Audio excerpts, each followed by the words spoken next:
Hello guys, welcome to our YouTube channel Ocean of Knowledge. तो आज इस video में हम एमसीक्यूज ही पढ़ेंगे current, work, power, energy and voltage के बेस पे।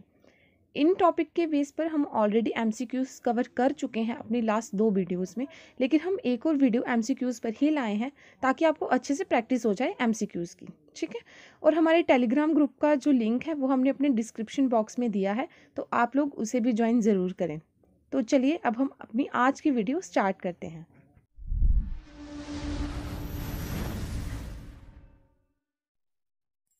हमारा फर्स्ट क्वेश्चन है, the electrical resistance of insulator is.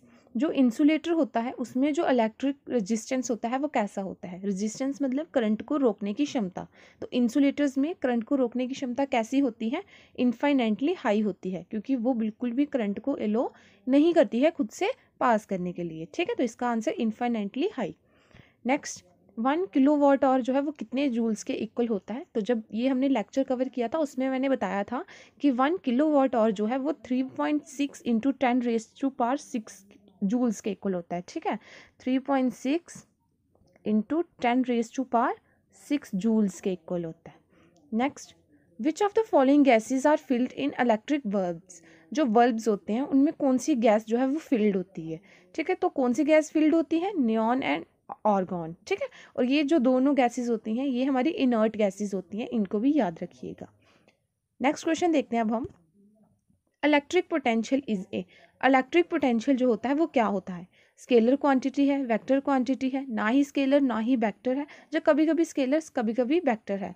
ठीक है, स्केलर क्वांटिटी वो होती है जिसकी सिर्फ मैग्नीट्यूड हो, मतलब कोई वैल्यू हो लेकिन जिसकी कोई डायरेक्शन ना हो। और वेक्टर क्वांटिटी होती है जिसकी डायरेक्शन भी होगी और कोई वैल्यू भी होगी। तो इलेक्ट्रिक पोटेंशियल मतलब वोल्टेज। ठीक है ना, घर में लगाए होते हैं हमने वोल्टेज बढ़ाने वाले। ठीक है, तो उसमें क्या होती है? सिर्फ क्या होती है? वैल्यू होती है। ठीक है, तो इलेक्ट्रिक पोटेंशियल मतलब वोल्टेज जो है वो सिर्फ हमारी क्या है? स्केलर क्वांटिटी है। Next, the curve representing Ohm's law. तो जो ओम्स लॉ को कर्व रिप्रेजेंट करती है वो कैसी होती है?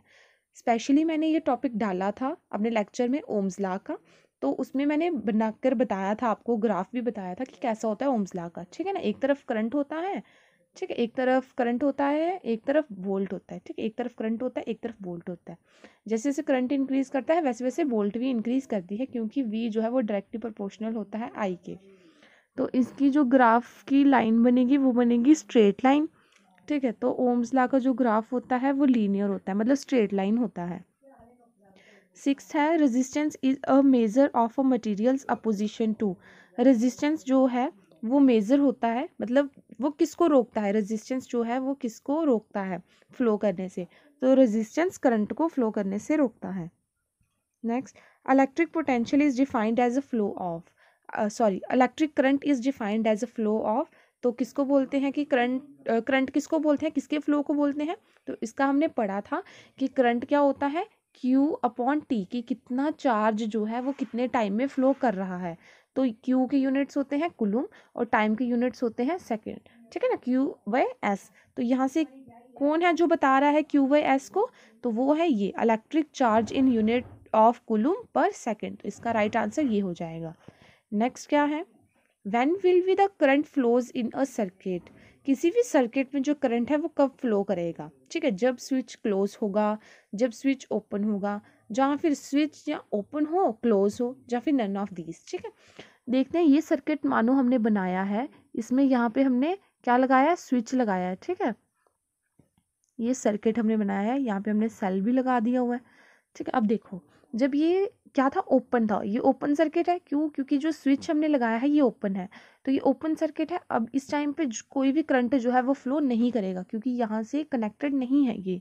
ठीक है, लेकिन जब हमने इसको क्या कर दिया, यहाँ से क्लोज कर दिया, की लगाकर हमने यहाँ से क्लोज कर दिया, स्विच लगाकर क्लोज कर दिया, तो ये क्या बन गया? क्लोज सर्किट बन गया। और क्लोज सर्किट में करंट जो है वो फ्लो कर जाता है। तो इस क्वेश्चन में क्या पूछा था कि करंट जो है वो फ्लो करेगा सर्किट में, जब सर्किट क्या होगा? तो जब स्विच जो है वो क्लोज होगा, क्योंकि स्विच क्लोज होगा तो सर्किट भी क्लोज होगा, सर्किट क्लोज होगा तो करंट जो है वो फ्लो भी करेगा। ठीक है, अब नेक्स्ट देखते हैं, instrument use to measure resistance. तो रेजिस्टेंस को कौन सा इंस्ट्रूमेंट मेजर करता है? ठीक है, रेजिस्टेंस को मेजर करने के लिए कौन सा इंस्ट्रूमेंट यूज होता है? तो हमें पता है वोल्ट मीटर जो है वो वोल्टेज मेजर करता है, एम मीटर जो है वो करंट को मेजर करता है। ठीक है ना, और एनीमोमीटर जो है वो विंड की स्पीड को मेज़र करता है। ठीक है, तो रेजिस्टेंस को मेज़र कौन करता है? रेजिस्टेंस को मेज़र ओम मीटर करता है। ठीक है, अब नेक्स्ट क्वेश्चन देख लेते हैं।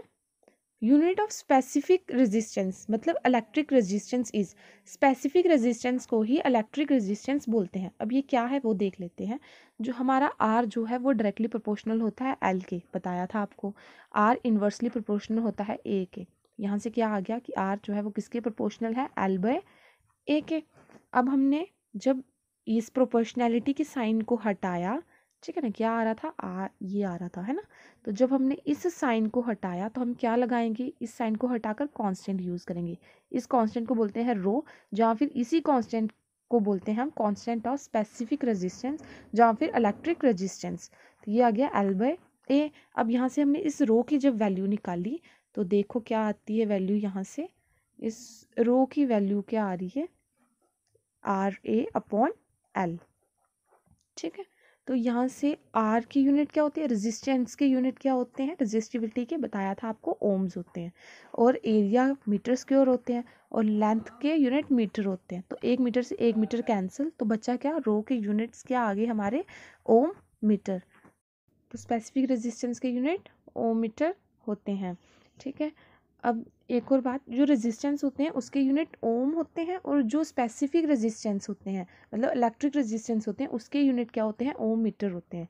ये कमेंट आया था लास्ट वीडियो में जुबेर अहमद मीर जी का, तो दैट्स वाई मैंने ये क्वेश्चन डाला ताकि सबको समझ आ जाए। और ठीक है, तो थैंक यू गाइस। अगर आपको ये वीडियो पसंद आए तो हमारे इस वीडियो को लाइक कमेंट शेयर ज़रूर करें और हमारे चैनल को भी सब्सक्राइब ज़रूर कर लें। और जो टेलीग्राम का लिंक है वहाँ से, उस लिंक से भी आप हमारे टेलीग्राम ग्रुप को भी ज्वाइन ज़रूर कर लें। काफ़ी इंपॉर्टेंट इन्फॉर्मेशंस आपको उस ग्रुप से मिल सकती हैं। ठीक है, और एक और बात, अगर किसी को कोई प्रॉब्लम होती है किसी भी क्वेश्चन के रिलेटेड तो मुझे कमेंट कर दें। ठीक है, मैं खुद ट्राई करूँगी कि मैं आपके डाउट्स क्लियर कर सकूँ। ठीक है, तो थैंक यू।